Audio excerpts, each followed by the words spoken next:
Во Владикавказе открылся первый в Северной Осетии торговый центр Metro компании Metro Cash & Carry. Владикавказский гипермаркет стал по счету 90-м в России. Компания является одним из крупнейших международных операторов розничной и оптовой торговли. Новый торговый центр предназначен для обслуживания представителей малого и среднего бизнеса. Он расположен на площади в 9,7 тысяч квадратных метров. На полках мегамагазина значится около 30 тысяч наименований товаров.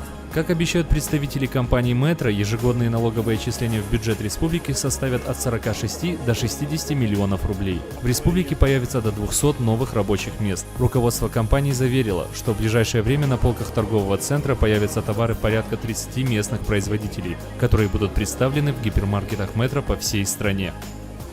25 тысяч наименований артикулов – это то, что уже на сегодняшний день есть в нашем торговом центре.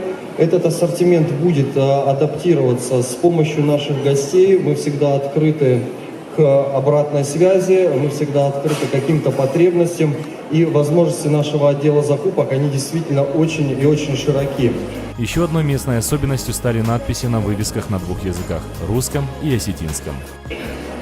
И чтобы быть здесь сегодня и открывать на Северной Осетии наш первый магазин на Северном Кавказе, я очень рад, потому что наконец-то мы имеем наше объявление не только на русском языке в России, но по осетинскому.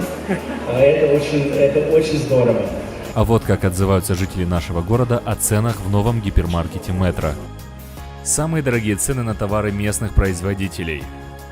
Выбор товаров большой, цены на некоторые товары ниже, на некоторые такие же, как и в других магазинах.